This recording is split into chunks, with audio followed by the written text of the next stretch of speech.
Hey guys, কেমন আছেন সবাই?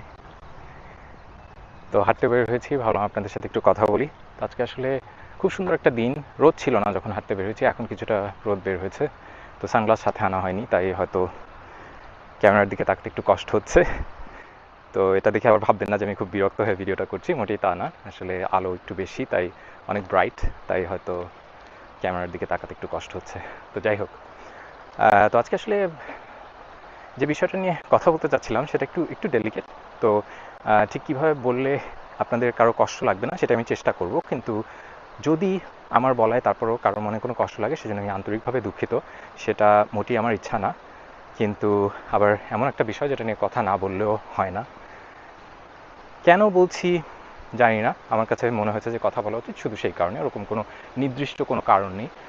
কাজে এটা নিয়ে কোনো জল্পনা কল্পনা করার প্রয়োজন নেই যে ভাইয়া হয়তো এই কারণে এই কথাটা বলছে বা ওই কারণে এই কথাটা বলছে, এরকম কিছু না। জাস্ট পারিপার্শ্বিক অবস্থা দেখে মনে হলো যে এই বিষয়টা নিয়ে একটু কথা বলা উচিত, সেই কারণেই কথা বলার চেষ্টা করব।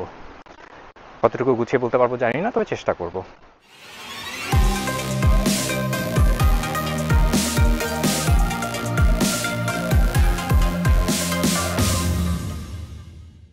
আমি এখন প্রায় 17 বছর বিদেশে আছি।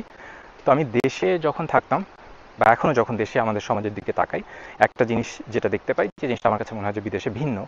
তো সেই যে পার্থক্যটা, সেটা নিয়ে একটু কথা বলবো। তো দেখুন, এখন আমি যে কোনো একটা ভিডিওতে কিন্তু সব বিষয় নিয়ে কথা বলা যায় না, তাই না?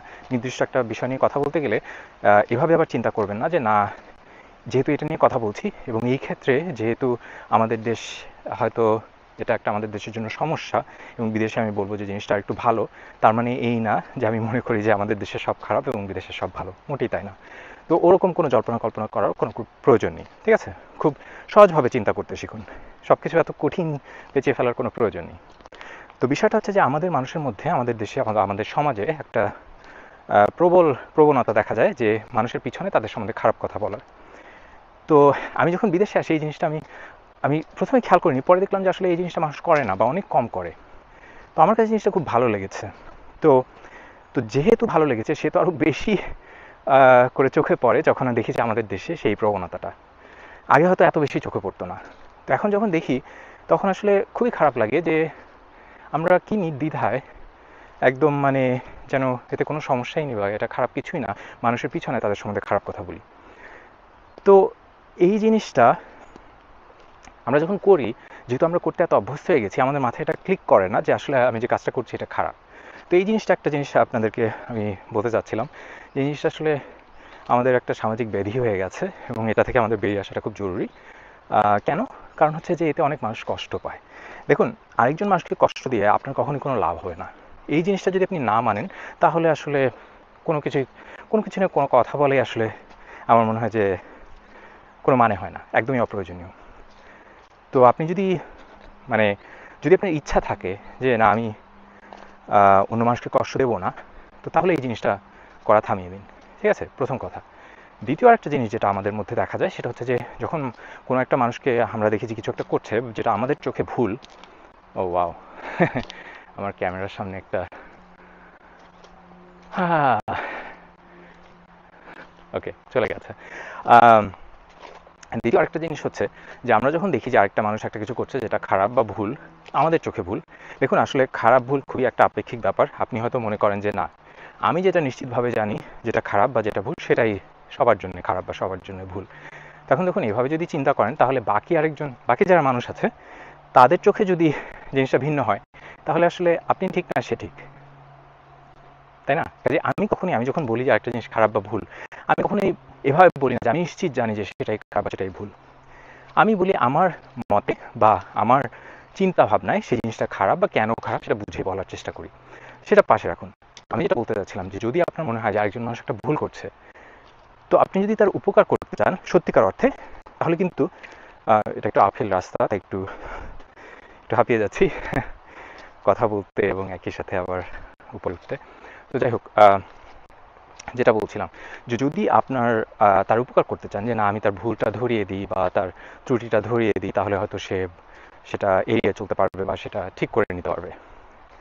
তো সেক্ষেত্রে আপনি কিন্তু তাকে সেটা পাশে রেখে নিয়ে আপনি বলতে পারেন, তাই তো?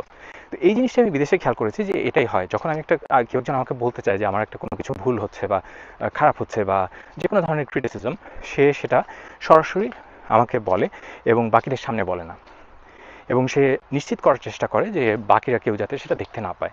তো প্রথমে আমি অবাক হয়ে যেতাম যে কী দরকার, সামনে বললেই তো হয়, কারণ সেটাতে আমি অভ্যস্ত ছিলাম সারা জীবন, বাংলাদেশে যেহেতু বেড়ে উঠেছি।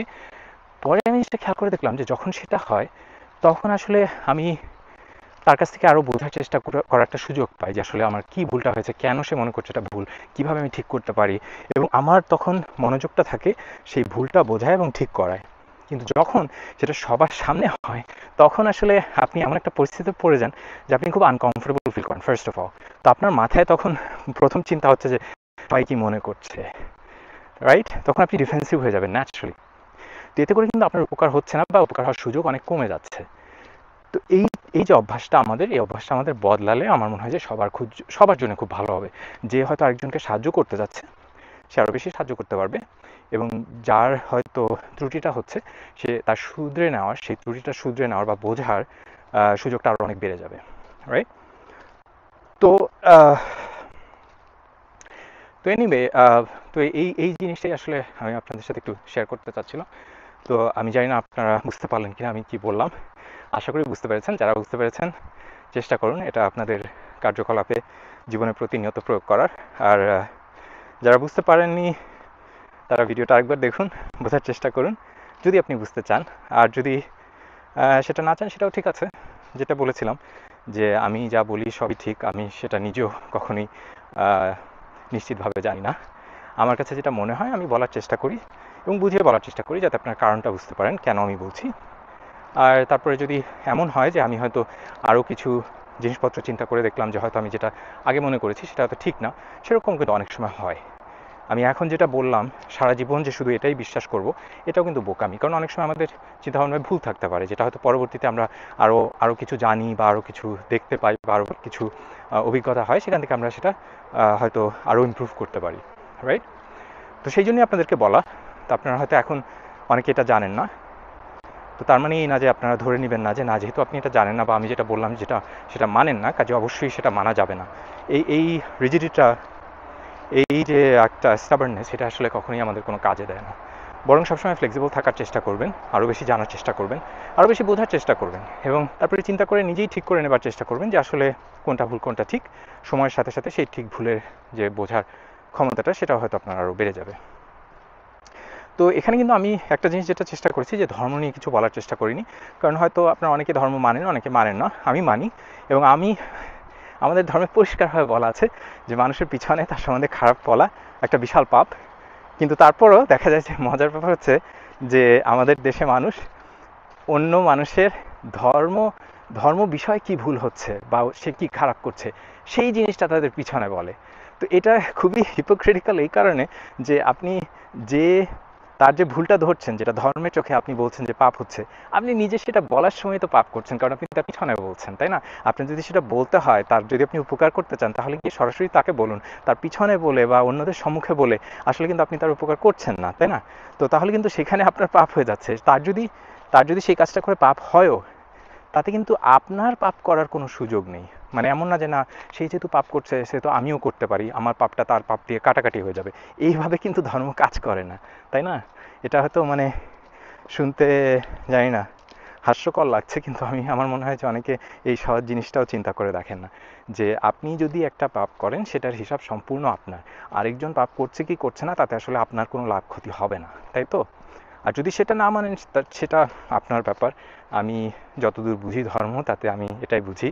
তো যাই হোক, এই জিনিসটা যারা যারা ধর্ম মানেন তাদের জন্য আসলে এই জিনিসটা আরও বেশি জরুরি বোঝা, যে অন্য মানুষের পিছনে তাদের সম্বন্ধে খারাপ বলাটা, ব্যাকবাইটিং, খুবই খুবই খারাপ একটা কাজ।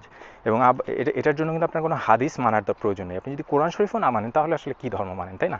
তো কোরআন শরীফই এটা পরিষ্কার বলা আছে। এই তো, আর কি বলবো। আসলে জিনিসটা এত সহজ, আসলে বেশি বেশি কিছু বলার প্রয়োজন হয় না। তো সেই জন্য আসলে আর লম্বা করতে চাই না ভিডিওটা। আপনারা একটু চিন্তা করে দেখবেন। আমার এতটুকুই অনুরোধ যে একটু ঠান্ডা মাথায় চিন্তা করে দেখুন যে আসলে আপনি যদি সত্যিকার অর্থে আরেকজন মানুষের উপকার করতে চান, যে তার একটা ভুল হচ্ছে বা ত্রুটি হচ্ছে, সে হয়তো বুঝতে পারছে না, তাহলে কিন্তু সবচেয়ে ভালো হবে যদি আপনি সেটা প্রাইভেটলি তাকে বলেন। সরাসরি অন্যদের পিছনে তাকে গিয়ে বলেন। তার পিছনে অন্যদেরকে বলে তার আপনি কোনো উপকার করছেন না, first of all. Second of all, বাকিদের সামনে তাকে বলেও আসলে আপনি তার উপকার করার সুযোগটা অনেক কমিয়ে দিচ্ছেন। অনেক অর্থে আমি বলবো যে সুযোগ বলতে গেলে নাই। কারণ হচ্ছে যে সে তখন, আপনি যে বাকিদের সামনে তাকে বলে যে বেইজ্জত করছেন, সেটা নিয়েই সে ব্যস্ত। সে আপনার ওই কথা বোঝার বা যে চিন্তা করার সুযোগটা কিন্তু সে পাচ্ছে না। তো এইটা অন্তত মাথায় রাখবেন, এটা আসলে এত কঠিন কিছু না, খুবই সহজ একটা জিনিস, রাইট? এনিওয়ে, যদি উপকার আসে ভিডিওটা ভালো, আর যদি না আসে, আর যাই হোক না কেন, যদি এরকম করেও থাকেন জীবনে বা যদি করার অভ্যাস থাকে, মনে কষ্ট নেবেন না। আমরা সবাই ভুল ত্রুটি করি, আমাদের সবারই অনেক ভুল হয়ে যায়, পাপ হয়ে যায়। তো কিন্তু তার মানে এই না যে আমরা ভবিষ্যতে এর চেয়ে ভালো করতে পারবো না, সেই সুযোগটা কিন্তু আমাদের আছে।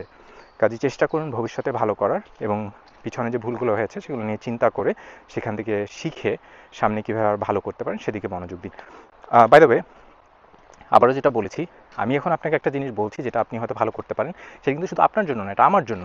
কারণ এই যে আমি যেহেতু বাংলাদেশে বড় হয়েছি, এই একটা অভ্যাস কিছুটা হলেও আমার মধ্যেও শুরুতে ছিল, এবং এত বছর বাইরে থাকার ফলে ধীরে ধীরে অভ্যাস থেকে আমি বের হয়ে আসতে পেরেছি। কাজে এটা কঠিন, আমি জানি এটা কঠিন। এর মানে এই না যে আমার কোনো ভুল ত্রুটি নেই, আমারও প্রচুর ভুল ত্রুটি আছে, প্রচুর ভুল ত্রুটি আছে, কোনো সন্দেহ নেই। কিন্তু আমি শুধু বলতে চাচ্ছি যে এই যে নির্দিষ্ট বিষয়টা নিয়ে কথা বললাম, সেই বিষয়টাতে এখানে আমার মনে হয় যে একটা আমাদের দেশের মানুষের একটা ইমপ্রুভমেন্টের একটা বড় অপরচুনিটি আছে। সেটা আপনি ধর্ম মানেন বা না মানেন, যাই হোক না কেন, আপনার দুই ক্ষেত্রেই সমানভাবে জরুরি। তো আশা করি সেটা বুঝতে পেরেছেন। কাজে এর পরিপ্রেক্ষিতে আবার এভাবে বলবেন না যে আপনি তো এটা করেছেন, ওইটা ভুল, আপনি তো ওইটা পাপ করেছেন। আরে ভাই, আমি তো কখনো বলিনি যে আমি কোনো ভুল করিনি বা আমার পাপ হয় না। আমি শুধু এটা বলতে চাচ্ছি যে এই যে একটা নির্দিষ্ট জিনিস আছে, এই জিনিসটা আসলে খুব পরিষ্কার এবং এটা ঠিক করাটা খুব জরুরি। বাকি জিনিস কম জরুরি সেটা আমি বলছি না, কিন্তু এই জিনিসটা খুব জরুরি, এটাই আমি শুধু বলছি, ঠিক আছে? তো এনিওয়ে, সবাই ভালো থাকবেন। আর আশা করি ভিডিও থেকে কিছুটা হলেও উপকার হয়েছে। যদি উপকার হয় খুব ভালো লাগবে। আর দ্যাটস ইট। আর তেমন কিছু বলার নেই। আসলে অনেকক্ষণ ধরে হাইকিং করছি, অনেকক্ষণ ধরে হাঁটছিলাম, তো কিছুটা হাঁপিয়ে গেছি। তো ভিডিওটাতে কথা বলতে গিয়ে হয়তো যদি কথা কিছুটা কোনো জায়গায় অপরিষ্কার হয়ে গিয়ে থাকে বা সরি অ্যাবাউট দ্যাট। এখন আসলে আমার ফেরত যেতে হবে। তো ভিডিওটা এখানেই শেষ করব। সবাই ভালো থাকবেন, ইনশাআল্লাহ আবার দেখা হবে পরের ভিডিওতে। বাই।